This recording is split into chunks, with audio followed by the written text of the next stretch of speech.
Hi, everyone. I'm Becky Cope English, partner and managing broker of the agency Chattanooga, and welcome to Real Chat, where we explore all things Chattanooga, the people, properties, and places that make the scenic city so attractive. Whether you're buying your first home, selling your fifth, relocating for work, or tax advantages, you're in the right place. On this podcast, we break down real estate trends, talk with locals making a difference, and feature places that we love, and share our stories from the trenches that both surprise and entertain. No confusing jargon and no sales pitch, just honest conversations with real Chattanoogans and practical advice to help you buy, sell, lease, and live better in the greater Chattanooga area. Thanks for joining us. Let's get into today's episode. Okay, so hi, Kierstin Murphy of the Murphy Group. Yes, hello. How are you doing? Good. Well rested. You live a whirlwind life of going to weddings, doing real estate, probably some golf in there, nonprofit work. You do a little bit of everything. Yeah. Well, I mean, Chattanooga has a lot to do, so I don't ever feel like I'm bored or there's nothing to do. I honestly have to tell myself, slow down. My mom always says, give yourself more margin because I'll tend to fill up the entire day.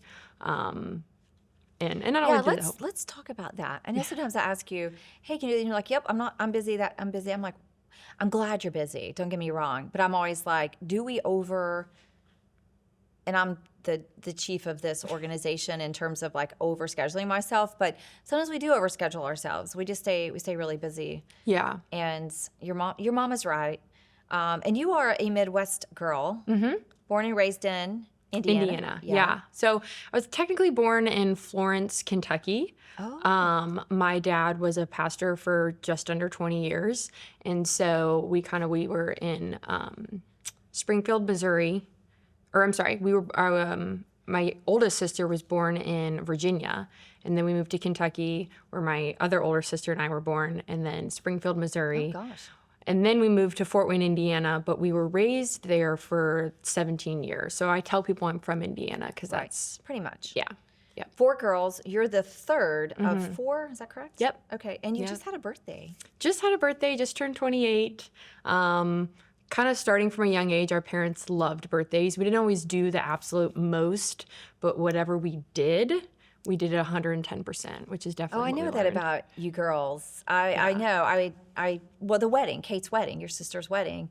Kate's an agent with us as well, and when she and Tim married, that was a great party. It was a beautiful wedding, but it was a great party. Yeah, and she always a lot of fun. Mm-hmm. Yeah, she's very good at that. She's very good at planning, and that's why with her schedule and her daughter and calendar, everything's on the calendar. Even just going for a walk or meeting for lunch, it's on the calendar because we're just again, there's not a ton of margin, especially in her life, just as, Avery gets busy with summer and now soccer and all of that. It's helpful when everything's planned out. How do you like being an aunt? I love it. I think it's a really good introduction to what it's like having the responsibility of a child without all the pressure. Just like, for instance, I'm watching her tomorrow, and so it'll be fun to have kind of that 4 or 5 hours to where, hey, this is what it's like to be, you want to be a mom and have kids. This is what it's going to be like to have someone around all the time. She's adorable. Avery is like a little mini-me of Kate's. Yeah. And she's so beyond her years, too. Well, she grew up with a lot of adults around, and so she matured very quickly. So I enjoy seeing her, especially either on the soccer field or just with her friends, being a kid and enjoying it. She's not misbehaving, but having fun, running around, getting a little dirty. Like, that's the core memories that I have growing up. So it's fun to see her in that season. Well, I'm not going to try and embarrass you at all, but I do brag on you a lot. And I am protective of you because I see a lot of the similarities between us. So I officially got my license when I was 26. I've been in the business since when I was 23, but officially got my license when I was 26. And you so we're similar ages when we got into the business officially. Yeah. And so when I see things through my lens of being your age in real estate and seeing you, and I've often told you, I wish I was as sharp as you are now then. I think that you are like light years ahead of where I was at 26, 28 years old. I really do. Well, And thank I you. don't think, because you are, I think, come across as somewhat goofy and playful and all of these things that I know that you are, people don't see the side of you that I see, which is a true professional. I mean, you really do an excellent job at contracts, at negotiations. You're unafraid to ask for help. There is no ego in Kierstin Murphy, truthfully, which makes you I think, a better agent, and basically just a better human, because you're always thinking of others. And you do always think of others. I have watched you in this office look for the person that may not have somebody talking to them, and you'll go talk to them. Or even when you join me at my request to do golf tournaments and volunteer at things, you will read the room and you'll go naturally over to the person that maybe needs a smile or a friend, and you just light their day up. That is a cool thing. Well, thank you. Your parents, I know, have to be very, very proud. I think it's definitely I would say the motivation, but what keeps me going in real estate. We talk a lot in this office that it's not about the specific transaction that we're working on, but about the customer and the experience. And for me, it's always about who I'm working for and what their goal is. And oftentimes, looking at a contract or looking down the road about the timeline of where we are in the contract, I often try to think of the emotion and the feeling that my clients are having, because they're not only making decisions, they're embracing a change, a season of change. Because unless you're working with a builder and investor, it's usually a very emotional time for someone, whether they're, upsizing or downsizing, relocating. There's always some contributing factors behind the scenes.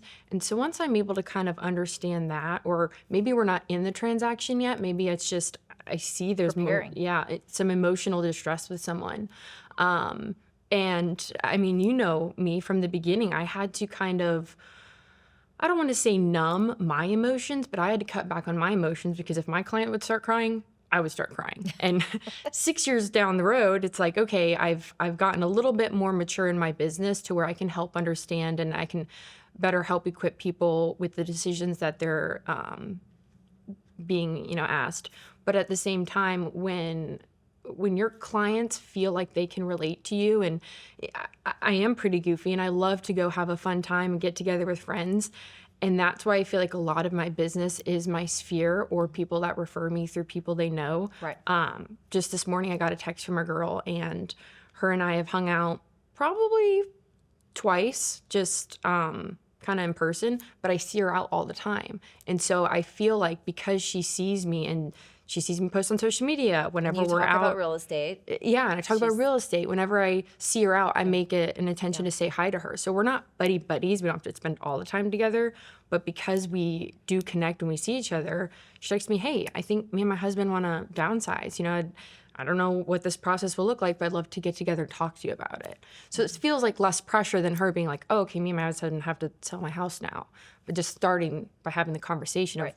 Well, you're approachable, and that gives people the confidence to talk to you and not feel pressured that it's this super serious thing. But you are able to turn on the seriousness when you need to. I've seen you do that. Sometimes you come in and you're in work mode, and I'm like, where's the goofy fun? Relax kind of a little, playing around. But and when you said fun, I wanted to say this business is you never know what you're going to get. I mean, it truly is like a box of chocolates. You never know what you're going to get. But there was this one instance, and you have quite a bit under your belt too. And you have you have natural instincts, I think, in real estate, which I think is key. That's why I always tell you, and I have continued to say, Kierstin, this business needs people like you, because you have high integrity, but you're diligent.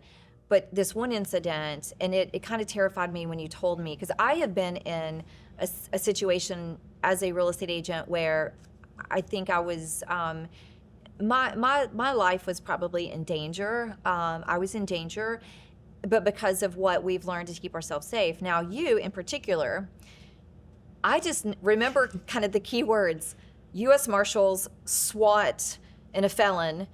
And this happened at a home that you had gone to.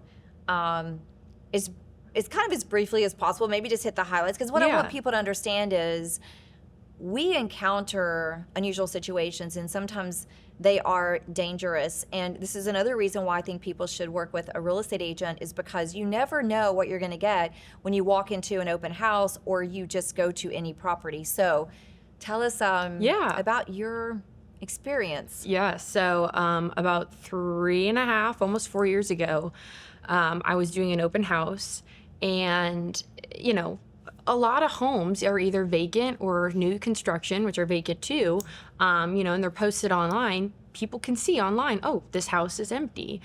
99% of the time, you don't really think anything of it. And so I went to the house to do the open, it was a duplex, and so I got to the duplex about 10 minutes before my open house. Now, normally we like to be there, and you encourage us to be there 30, 45 minutes, you know, kind of get everything set up. You don't want to be running around.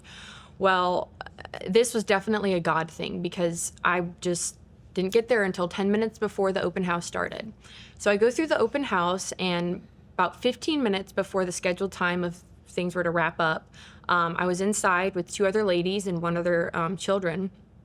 And nobody was supposedly on the other side, and it was all empty over there, but it was still unlocked. And all of a sudden, we see a bunch of cars drive by, and then not gentlemen in police uniforms, but like just a regular white car.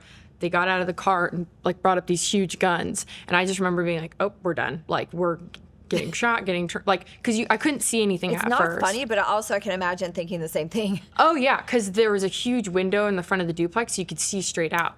Yeah. So the ladies started screaming, and then they were like, ladies, he kind of yelled inside that house, ladies, get down. So we all just stood there kind of in your tornado position.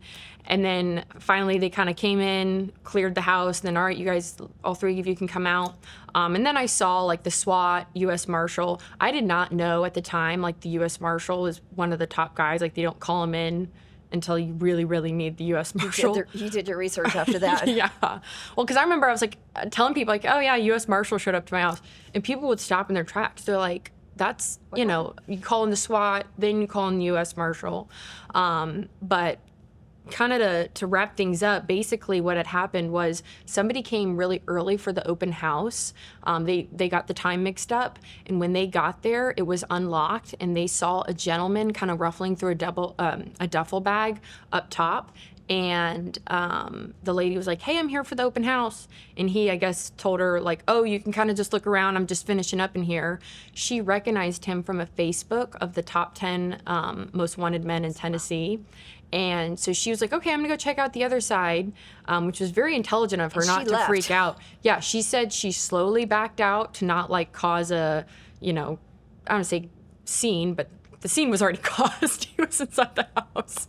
So she drove away, called it in, and so that was around 11:45, and it was 12:45 when the SWAT got there. So it took him about an hour or so, whenever, but yeah, it was definitely a very humbling experience, because, like you said, you're put in these situations where it's not something you do or your client does, but it's just the situation at hand, and you have to respond. And we talk about realtor safety here a lot. There are self-defense courses that our association teaches. You can also take them from private individuals. There's online training. We talk about it. And for the consumer out there that when they call us and ask us to meet, or they are a stranger, when we have questions and say, well, we need to clearly know that you are who you say you are. I always say this to the agents in this office: the people that are good law-abiding citizens will have no problem with that. Other people that maybe are not law-abiding do not want to abide by that, and then we need to let that business go. We never put our lives on the line for a sell whatsoever. But it is a God thing. I'm glad that you are okay. I remember just thinking about it, of like what could be, and I know we talk about it. There have been agents that have been harmed. There have been agents that have been killed. This is a profession that does have its inherent dangers, but we do a really good job of having the buddy system and making Yeah. sure that we know where we are at all times. But Yeah. in this case, I guess the happy ending was you're safe. Yeah. The people that were there to see the open house are safe, but also the fugitive Right. was apprehended. Yes, So yeah. I bet No, you have this. This is a good, like, we say war story, a little story you can tell people. Yeah. Like, yes, I've done a lot of things in my real Yeah. estate career. It's definitely eye-opening, and it definitely pushed me, like you said, to get involved in some self-defense.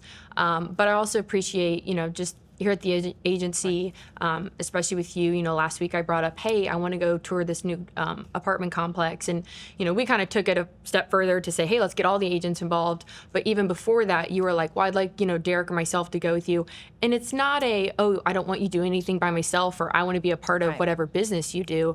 It's the mindset of, I think everyone out there is good, has good intentions, wants everyone to succeed. Yeah. And the older I get, the more I realize there are people like that, and then there's also people who just take There's a few advantage of that other aren't. people. So yes, we're protective. Like I said, when I started, Yeah. we're protective.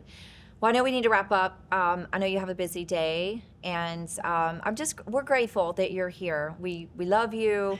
We love Kate. Yes. The whole Murphy clan. It's a good group of people. But thanks for being a part of the agency, and Yeah, I'll have you thank back you. soon. Awesome. Yeah, thank you. You're welcome. Bye. Before we jump back into today's episode, I'd like to thank our friend and sponsor, Huck and Peck. Honestly, Huck and Peck is one of my favorite places to shop in Chattanooga. Every time I walk in, I just get to wonder, get inspired, and I never feel pressured. The staff is lovely, and the atmosphere is both relaxed and welcoming. Most people think of Huck and Peck as a furniture store, but it's so much more. They have 20,000 square feet of showroom filled thoughtfully with curated furniture, lighting, rugs, artwork, decor, and unique pieces you won't find anywhere else. And trust me, it's much bigger than you would expect. Whether you're furnishing an entire home or just looking for one perfect piece, Huck and Peck is always worth a visit. Stop by their showroom on Chattanooga's South Side or visit them online to see what everyone's talking about. I think you'll quickly understand why it's one of my favorite local businesses. Now let's get back to today's episode. Hi, Mitch Holland. Welcome. Hi, Becky. So you are half of Waters-Holland. I love your hats, residential builders, and you have been building for some time. But before we get into that, I actually wanted to talk a little bit about where you're from, because you're not from Chattanooga, but you've been here for many years. Yeah, got here in '07. From Birmingham originally, but I haven't been back there as an adult. And you guys met at Auburn. Yeah, we were Auburn buddies. I was in grad school. Brandon was in undergrad. I didn't know that. So I kind of, his friend group, kind of adopted me, and I became His part friend of their- group. I do know, I hope this is okay, that you were quite the bartender. Yeah, that's the neat thing about being on a college campus. It's like it's this great equalizer, and so you see a lot of folks in just proximity, right? You're just around, and a few guys, or I guess this big house that they lived in, we were all like kind of crossing paths a lot, and at some point they invited me to something. You had a conversation or two, and then someone's like, "Whoa." Were y'all just, like, you struck up a conversation? Was it about building homes? What? Certainly not. I mean, back probably then. not then. Certainly not back then. No. But I mean, it had to evolve to that at some point. How did that conversation evolve? It's funny you say that. So my wife calls it dreaming and scheming, but like we would, Amy would call it that. we would, we all graduate and we kind of go our separate ways, but we all kept up really well. And Brandon and I would, get on the phone sometimes and just, as Amy says, dream and scheme. We just kind of talk about, stuff and what we wanted. And, we were both really interested in real estate, but we didn't know anything, but it was interesting, right? And we knew that there was just so many. 2007, you came here. So what year was this dreaming and scheming going on? Was it several years? Was it 2007? I mean, and we would truly just talk about all kind of things, like, how to get involved, and Nick could be like, hey, I saw this thing. I mean, as you do, you send texts like, a million. just all kind of cool things. You see some cool, house, you see some cool structure. You're like, how do we get involved in that? You recognize there's so many avenues. And there's a lot of cool architecture around Birmingham. Great architects. I know I enjoy going around Birmingham, Mountain Brook area, and just driving the back roads, so to speak, the neighborhoods to see cool architecture. Cool architecture and really cool. There's some, neither of us took advantage of this. There's this great architecture school in Auburn, and these really cool architects that have come out of there that have made a name for themselves, and they've more than just local hometown guys. You know, they Do you work have regionally. a favorite or a few favorites? You know, we've always paid attention to what, at the time they were Duncan and Niquette, what they were up to. And they, you know, since parted, but and Jeffrey Duncan was nice enough in like 2011 or 12 to kind of spend all day with us. Really? One day at his office in Birmingham, which was really cool. Yeah. You know, we certainly Bobby McAlpin, and I mean, I feel like all these guys that have trickled out of Auburn and that have worked either, I think a lot of folks maybe came out of McAlpin's office and others did not, but it was neat to have that connection with them, but to not know them. Most of them are a little older than us, but cool to see that there's this heavy concentration. I mean, some of the houses that McAlpin would do in Montgomery are amazing. Yeah. Great inspiration, but you know, you and Brandon both have a great eye, and I kind of feel like all of those architects you just mentioned, you put all that in a bowl and mix it up, and you guys kind of pull out really cool things that you've made your own, in my opinion. Yeah, you know, certainly. 'Cause you don't want to copy anyone. That is not who you guys are. You know, I think one of the things that we kind of recognized fairly early on were that the techniques that were happening, building techniques, you know, necessarily right now or in modern, you know, current building, didn't exactly look like just things that you would see downtown, you know, and certainly those old neighborhoods that, so we can start picking apart, like, why do these look different? You know, like what, there's all kind of just little nuanced things that, you know, you could take any layperson into an old neighborhood and they could say, that's an old house, or that's a new house in an old neighborhood. And so there are things about that we thought, why don't we incorporate that into what we're doing? Is that kind of like so you guys have, or could you share like your philosophy behind Waters-Holland? I mean, do you have like this mission philosophy that is a common thread through everything you guys have done, or most everything you've done? In some ways, I mean, you know, even when we started, the aim was to provide value and to not do what everyone was doing. So we were starting kind of on the tail end of, if you build it, they'll come. And, you know, in 07, the beginning of 07, so you're kind of out of this 06 kind of bubble. And really all you had to do was just, you know, build something, someone's going to buy it. And so we were in these neighborhoods where there would be, you know, 20 other builders.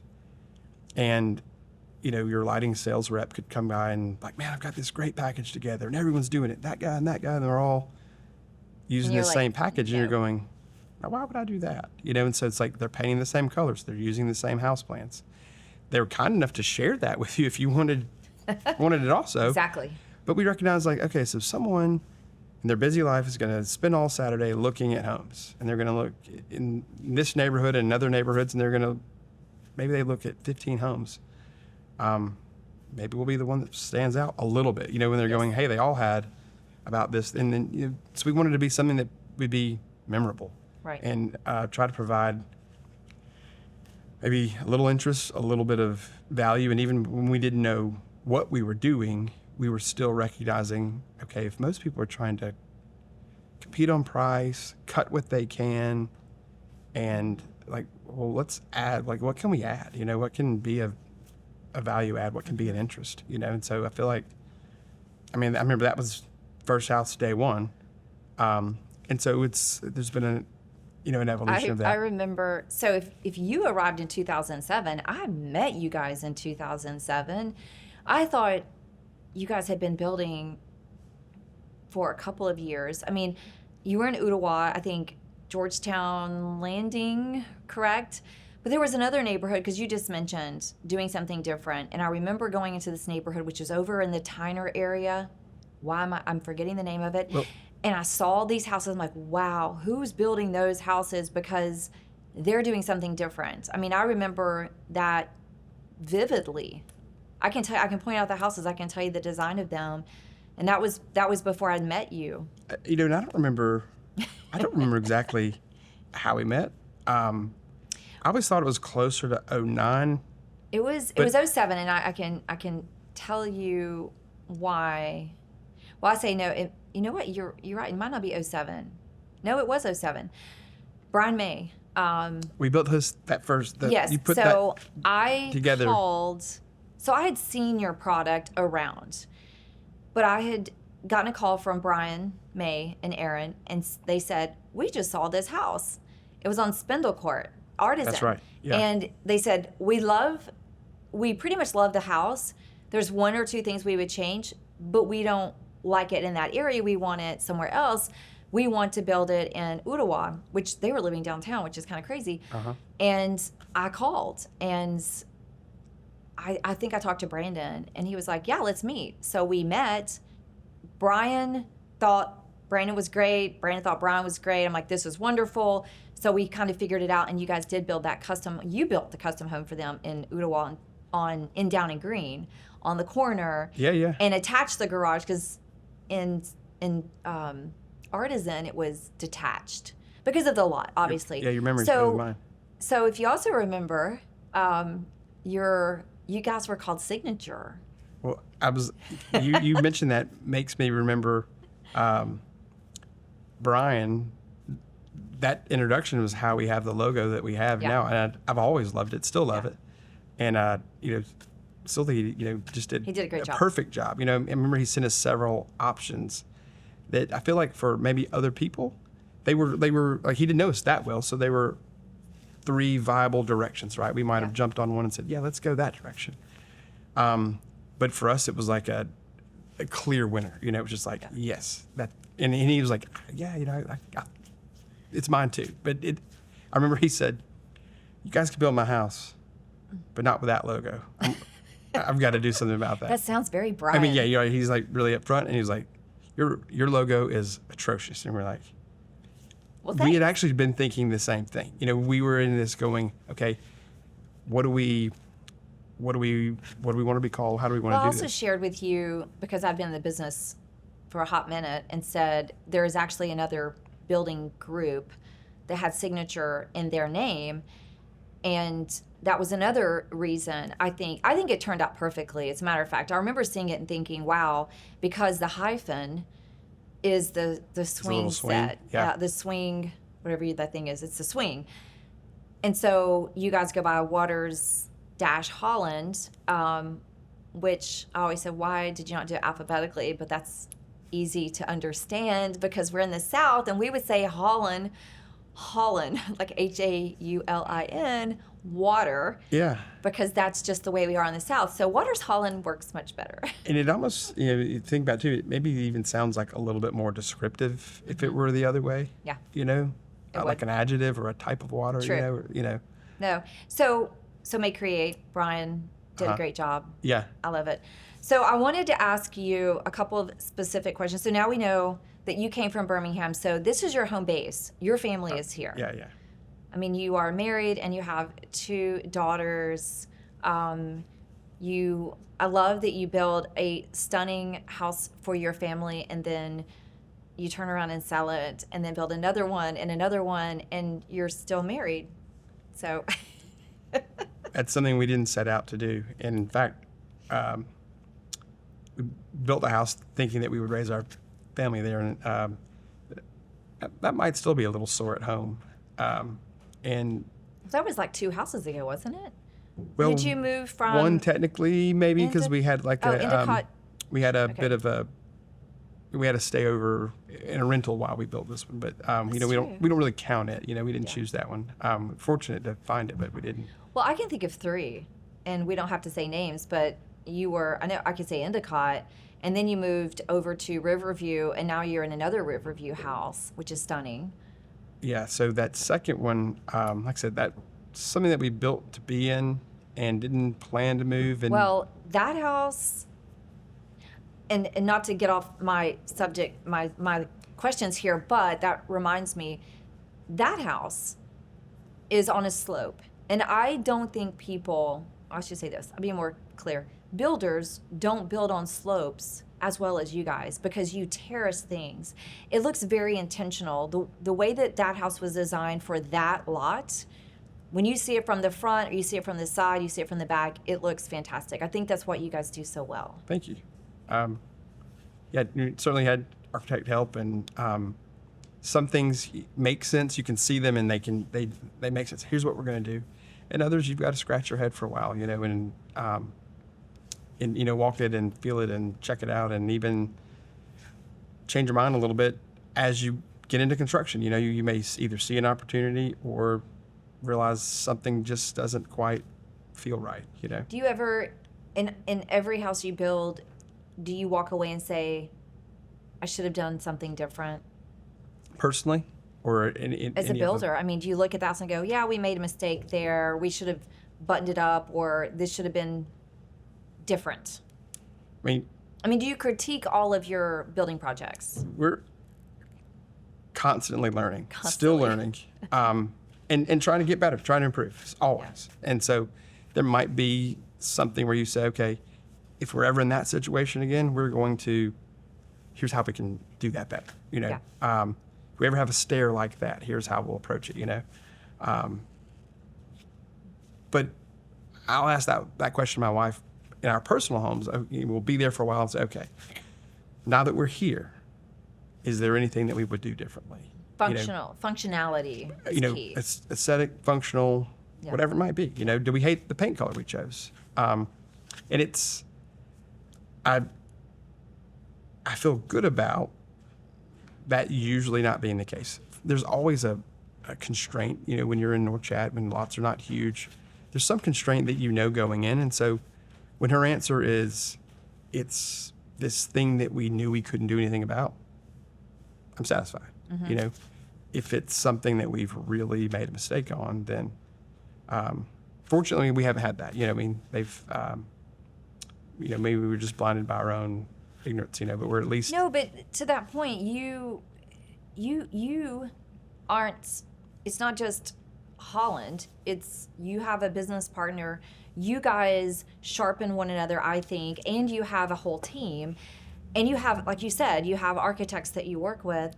So I would think that with all the eyeballs that are on every one of your projects, people see things differently. I know that it helps. You're right. I have the opportunity to look at a plan, Brandon will send me, I will take all the feedback from all the buyers, the open houses, and I'll say, hey, this is what people are asking for. Maybe if you do this, a house you guys, which I feel like we're going to be selling here very shortly in Grantham Square, has a hidden pantry. Every single person that walks into that kitchen is in awe of that pantry. And it's kind of a simple thing, but it's not. You guys did it beautifully. It's totally hidden. I mean, the photographer didn't even know it was there when I sent her to do photos, and I had to have her go back.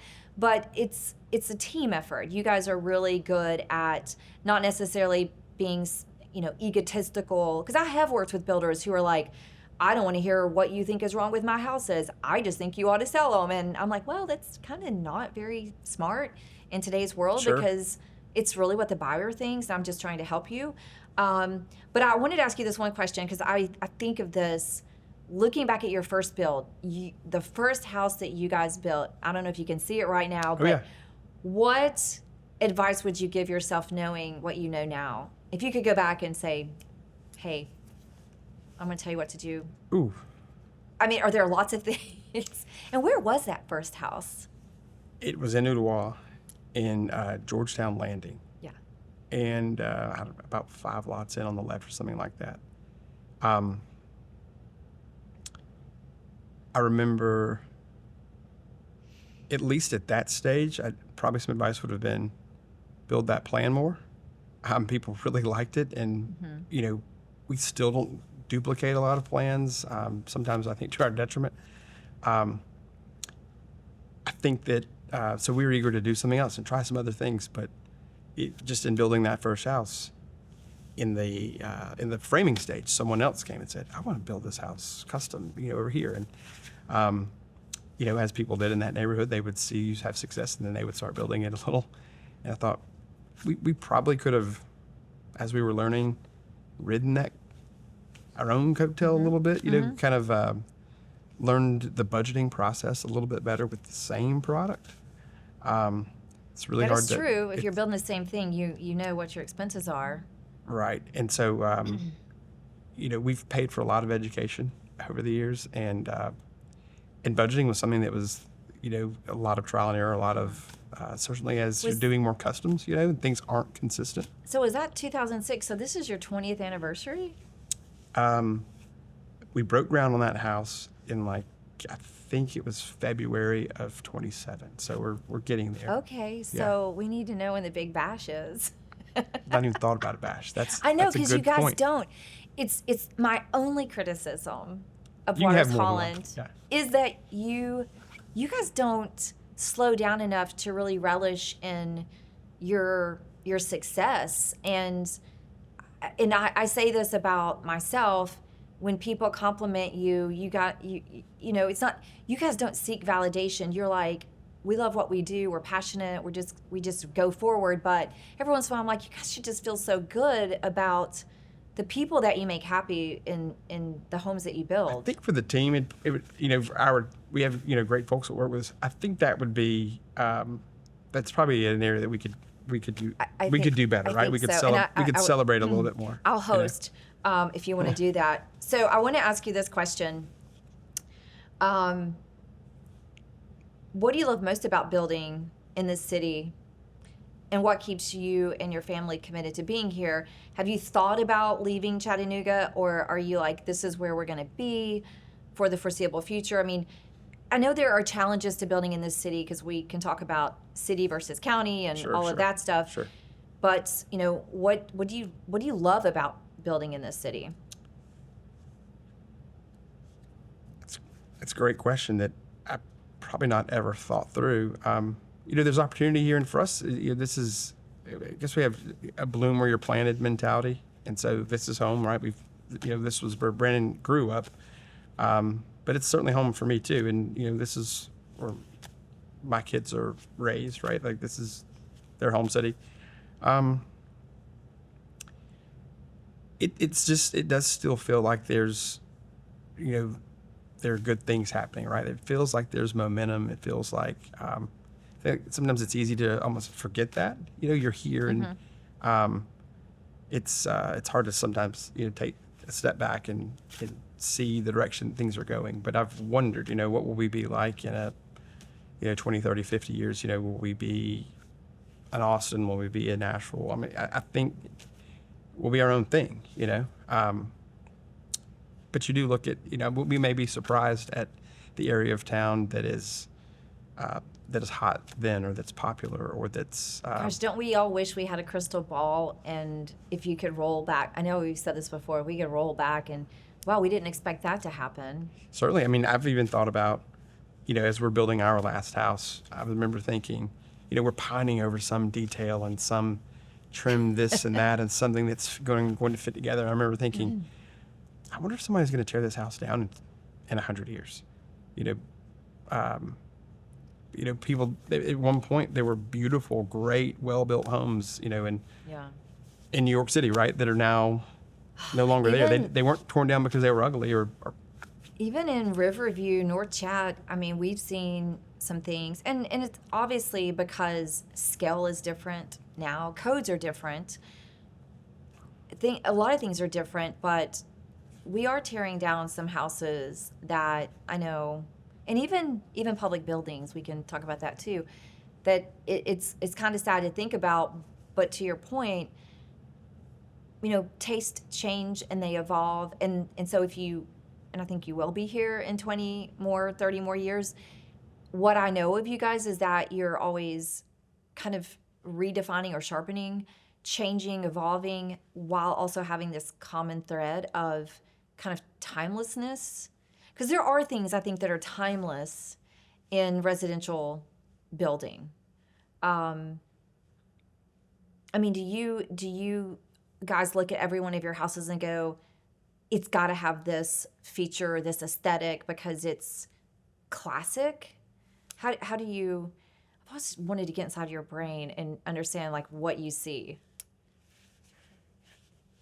I think I know there are certain things that we're drawn to. And I remember when we first started, there was people were interested in, kind of a craftsman look. Craftsman. And obviously that was something that that's a real architectural style. It has, trademark features. And people, I think, jump on it because it's, they see a neighborhood, maybe a T&D neighborhood, they see it done in that style and it looks great and people gravitate toward it. And I think ultimately folks were they're gravitating toward like that authenticity and like, and then it gets watered down. And then folks are like, oh, I hate that. I don't want that. Well, it's not because that style is no good anymore or that no one likes it. It's, it wasn't a hot trend. It's when it starts getting watered down, and now all of a sudden you're just putting a couple of Craftsman elements on, a split foyer, and it's just like 2 Craftsman columns. You're right. And, it is. And so things like that, I think. And When then somebody says, I like Craftsman, you're like, I don't know if you really like Craftsman, if you know what the definition of Craftsman is. We really don't have true Craftsman.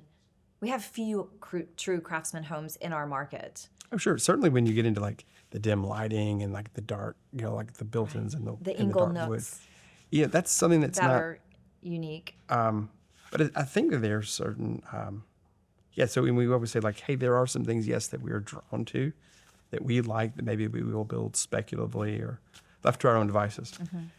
But our aim is that if someone is asking us to build something that they're drawn to, that we're going to do that style, like we're going to do that style right.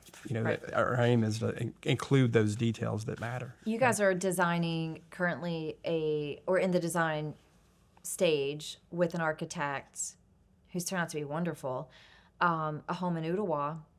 And I've seen I'm just, like, I literally use the word delicious, which sounds so silly to say when I looked at this beautiful rendering and the client is like, nailed it. Like that is the most exciting thing to me is when that happens, when you go, here's the plan, which I really wish could be done in person every time just to see their reaction. But then when you get back, nailed it or love it, they're just so impressed. It's such a good feeling because I do think of you building something that's going to be carried into the future for, I would say, 100 or more years, which is awesome. I mean, we definitely keep that idea in mind as we're building things, thinking, as you're making a decision, and this decision's going to last. Whatever you decide to do that day is going to, so in the course of the build, things can be hard. So, if something didn't go your way, something didn't set right, and you're going, okay.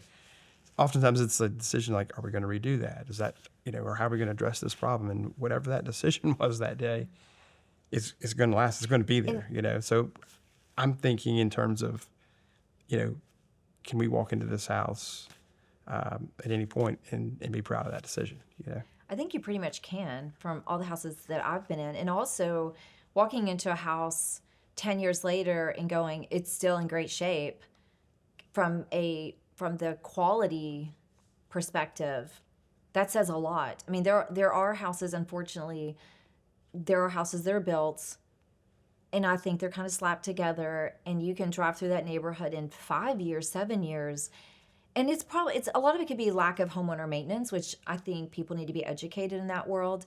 But it's also it could be quality, and it's not holding up your houses. Because now we've been working together like 20 years, I can drive through and pick them out and say they still look good and they resell well. I often tell people when you're considering a builder, consider the future, not just today, because they're all like price this and per square foot that, and I think, but it's also what your investment is. And you guys are you're a small team. You're not a big, huge, you don't have a fleet of trucks or anything like that. So really you do pour a lot of the money that you charge to build a house into the house. Oh, sure. And I don't think people understand that. And so I try to draw that parallel for people when they're considering, because there's always something less expensive. But just like anything else, there are people who say, I want this brand. And I know that's the same thing, but I like the brand on it, because there is something a little inherently different about it. Y'all are super successful. You're going on 20 years. So I wanted to ask this question because I think it's something that you may be able to touch on. Do you see AI or tech playing a role in building or design going forward? I'm certain. Yeah. Are you already doing this? Yes and no, and I know that I'm not to the level that other folks are. I know that like on the bookkeeping side, just on the organization side, the management side, I know that there are already far better tools, great tools, and they're getting better. It's almost, it's truly hard to keep up. Well, some were mentioned at the home builders meeting where I saw you. Yeah, remember that that's right, presentation? that's right. I walked away, jaw dropped. And I had had a meeting with that fellow, a month or two before that, and really been, kind of had my eyes open. It's interesting, this younger guy in building had called and he was like, hey, do you mind if we get together and we kind of talk through some things and maybe you help poke holes in our process? It's like, sure. And I don't think I helped him at all. He's been teaching me all these great things. I know. But you guys have implemented some technology stuff, because when we're doing a final walkthrough orientation with a home buyer or the custom client, I mean, you guys are going by list, checklist. You're covering everything. It's efficient. So we do That's have awesome. we create a job playbook, and it has its own design sheet, and it has its own, so our design sheet is certainly where our designer is plugging in, selections and whatnot, and that's something that we then, of course, as give to the clients, so they can look up their grout color or their paint color, any of those things. So we've developed our own. It's not AI, so some of our own internal technology that we use. Processes. You might be able to feed that playbook into AI at some point, though.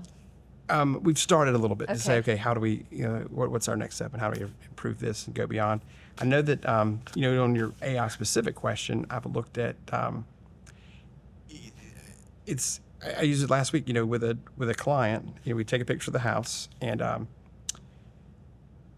it's a house in Southside, and the architect is great, and they've been really involved. And so we were talking about lettering, numbering, on the house, and there's several great options. None are wrong, And so it was nice to take a picture of that, load it into software, and say, show me these letters in this font, vertically under the light, and then across this area. So it was really cool to be able to just quickly do that, and then provide that visual to a client to say, hey, none of these are wrong. Which one do you like? That's interesting. You say that's a great tool, and AI should just be a tool, but also that would speed things up, because otherwise, you get to a decision quicker. I would assume, in that scenario. It's been nice to do.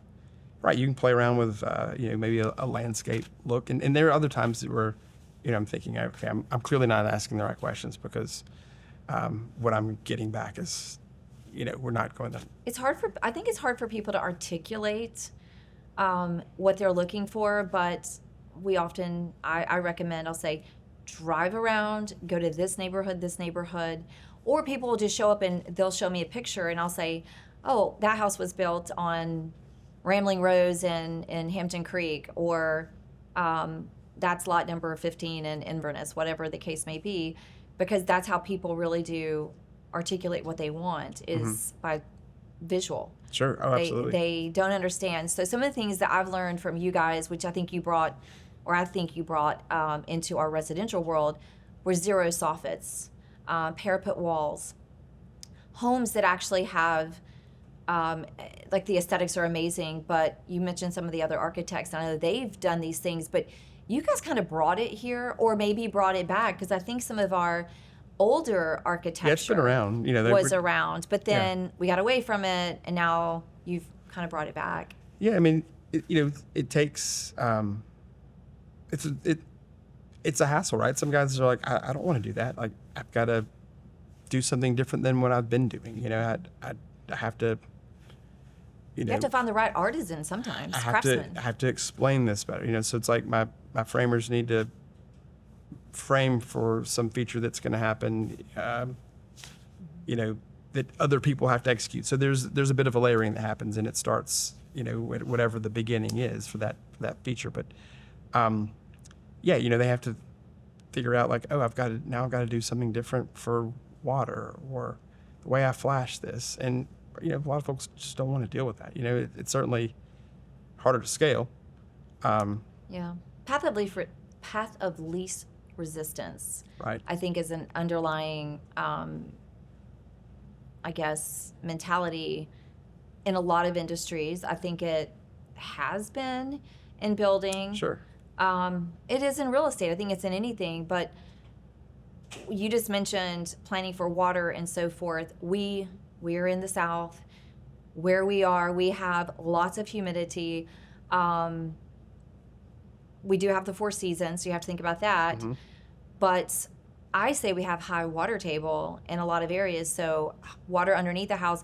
What I'm really impressed by is that Waters-Holland does consider different types of insulation, efficiency, really protecting the structure. So even underneath the house, the dehumidifiers and the French drains, all of these things that you guys do, you're not just focused on aesthetics. You're focused on a healthy house. I mean, right. People will come in often and, oh, I love this house, or this is great, or you guys are good builders, or you're good. They'll talk about all the things that they can see, like the lipstick, Mm-hmm. And right, we're proud of the things that you can't see, that we aim to have done right, to have done well, Yeah. Right, like you don't see the subfloor we use, but it's the best you can buy for a reason. It needs to be, Yeah. It's a construction zone before it's a home, and it gets a lot of rain and muddy feet, and especially in bathrooms, when you put the right backing behind the tile, and I wish more people, and I'm not saying that people aren't trying to do this, but it involves asking a lot of questions. that's key. I mean, It is, you hit it on the head. because I cannot tell you how many people want to sell a house, and then I go and I take a look, and I'll say, hey, I think you have water in the crawl space. I have walked in houses and I can see the cupping on the floor, which is going to be harder as we put more LVP in things instead of wood. But showers that are cracked and that are leaking. I know of one house where the plumbing wasn't even hooked up in the shower for like 2 years, and water just went into the crawl space for like 2 years. Should get an inspection, but not all construction is equal, and Sure. it's that playbook that matters, but it's attention to detail. It's like everything. It's like the whole package matters.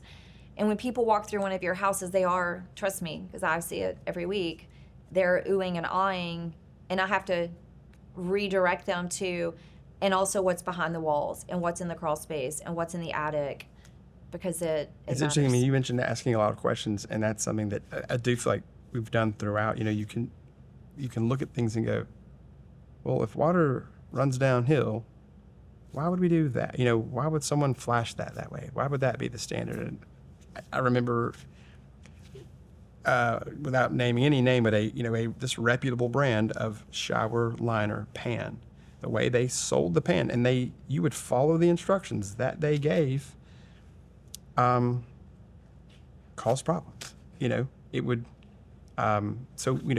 Your grout is not going to keep your shower from right leaking. And people, it makes sense. It's logical. You might think that, but it's all the underlayment, and it's what's happening underneath. Just like if we're relying on caulk to keep water out versus flashing, then we've got a problem. Right. So,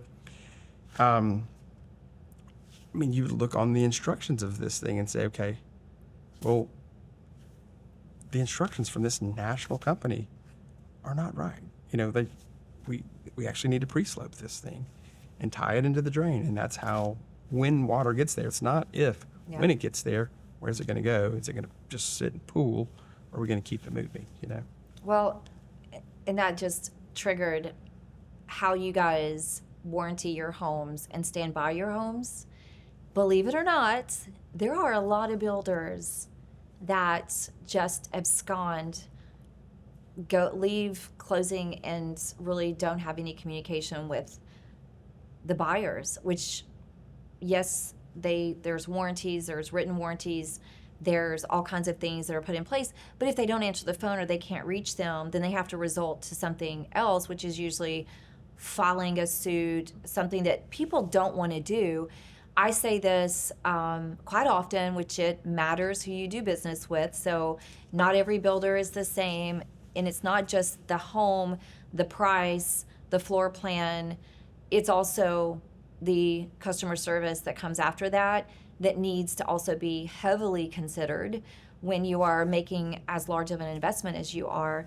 And that's where, when people ask me, you know, because I get to say, oh, I've worked with them for 20 years, and they're like, wow. And I'll say, I don't work with people that I don't feel strongly about. They are... Put you in a bad position. Exactly. It does put me it would put me in a bad position. And we have walked away for some builders that we did not think were completely, you know, high integrity. But it does, the client, if they know me and they don't know Waters-Holland, and they know I'm not going to recommend someone, they trust me. And so they, by default, trust you guys. But being able to say, I have a history of never, and I mean this, and this is really, it's amazing for me to say this, I've never had anyone say they didn't do the right thing. Not one single time have I heard that about Waters-Holland. And that's fantastic. And you probably, I've never said that to you. I've never said it to Brandon. But I occasionally I'll tell people, because they really do, they have to trust. People go into building a home with such fear. And that's why a lot of people only buy homes that are already built, that are resale. It's because they lack trust. And some have had some bad experiences. I mean, there are plenty of folks we can tell some that stories. have said, yeah, this all sounds great, but I've done this before, and so I may just come and buy something in this neighborhood where the rubber that's meets the built. road. Yeah. Well, I know we have talked a long time, and I feel like there's so much more to say.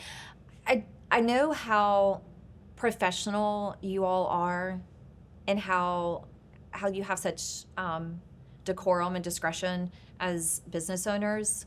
So you don't share things, but I bet you have a lot of good stories that you could tell. And we're not going to say them here, but I think that you guys probably do. Like, can you believe that happened? I mean, in this business, we have lots of stories. Yeah, and it's funny. I mean, keeps you on your toes. Yeah, you do, right. You deal with people, you see all kinds, and so you get to see inside pretty fast oftentimes, you know. Exactly. All right, well, we'll go to this real quickly. So I have the fun round. I like to do this fun round because it's kind of related to Chattanooga. And so I ask these Chattanooga-based questions. Do you prefer moon pies or Little Debbie's? Clumpies. I'm glad you like Clumpies. Because I was just there yesterday. If I have to say, we'll go Little You're an Debbie. Ice cream guy. We'll go Little Debbie, but I mean, well, we're talking Chattanooga desserts. You and I also have this, like, we're health conscious, but of course, occasionally you have to have Clumpies. Yeah, I mean, that might arguably be healthier than a Little Debbie. Yeah. No, I try to reduce sugar, but right. No, you're good at that. We'll splurge. So you probably don't drink either of these, but do you prefer Coke or Pepsi? You're right. Rarely drink sodas, but Coke. And you call it a soda. So do I. And then this one, which is really hard, which is Baylor versus McCallie. Who do you root for? That's an easy one. I came in. Brandon is a big McCallie family. Mm-hmm. Himself, his younger brother. But it's not co-ed, and you've got girls. So I feel like we really came to town without a choice. Yeah. So we were No choice for you. Yeah. So Macaulay. we're GPS Macaulay folks. Gotcha. Nice. All right. Well, I'm going to add one in there. Painted brick or unpainted brick? Man, that's tough. They're both great. Absolutely are. But there was a time when you guys got tired of doing painted brick, I think. Yeah, I mean, I think that, right, that's something that we did and we liked it, and we certainly still do. Beautifully. But we wanted to, it was about the package, and so right, we didn't want to be just folks that did dark windows and white painted brick. There's more to good-looking things than that. And so, obviously, you have to look at what's around you, right? Look at the home that's You do on your left on and your either right. side across the street. That's what you guys do a really good job of. Well, I know we have to wrap up. I was going to just simply ask, I mean, Waters-Holland, you have a website, watersholland.com. Mm-hmm. You are really building, are you building outside of Hamilton County? Yeah, we are. We have a couple things going in Marion County right now. Okay. I think I know where that is. A couple of we have a custom in River Gorge, and Yeah. because we were there, we're going to do a spec or two there. And then because we were already there, someone asked about another custom that's not in that neighborhood. So, But y'all are very conscientious about where you build because of your subcontractors and how they have to travel, and you like to use the subcontractors you trust. true. And so, really, we just try to not spread ourselves too thin. And so, it doesn't. We may not take a job in Saudi because we have tons of work happening just in another part of town, not because we don't go to Saudi, but because It doesn't make sense at the time. at the time Timing's we may not right. we may say, okay, you're going to want to start this at this time, and you've called us because you have a certain expectation, and even if you don't, we have a certain expectation of ourselves, and if we're going to spread ourselves too thin, then You're we're not gonna gonna be then happy. we're going to have to pass Right. because in the long run, we're all going to be Yeah. happier that way. I like that you don't just take a job to take a job. You guys really think through everything because it all affects, it's your brand. Well, and in the same way, we when we hire people, I mean, we don't want to hire and fire and hire and lay off. If we're, we now Yeah. feel like it is our That's- job to find, that's that to make sure we have conscientiousness. work for you, Yeah. So, there are times that you hire the right person because you're thinking, I wasn't really looking, but this person is great. We need to hire them. Mm-hmm. And thus we need to make sure that we have things for them to do. Mm-hmm. But all in, the aim is to not spread ourselves too thin. It's going to keep us all happy. Yep. Well, I appreciate you being here. Thank you. I don't get to see you as much as I would like to. When we do get to see one another, it's really, And we usually talk too long.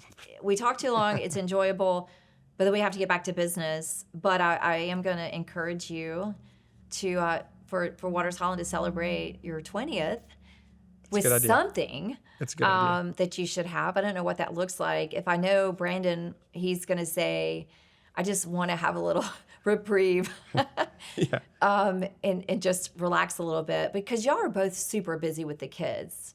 I would think, I mean, you've got 2 girls, he has 2 boys. When you can get away from work, you're with family. So Absolutely. but And we'll have to do something February of 2027.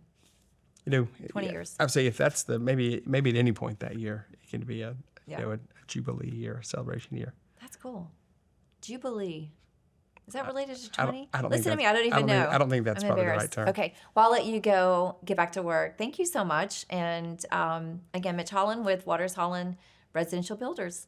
Thanks Thank for you. thinking of us. See you.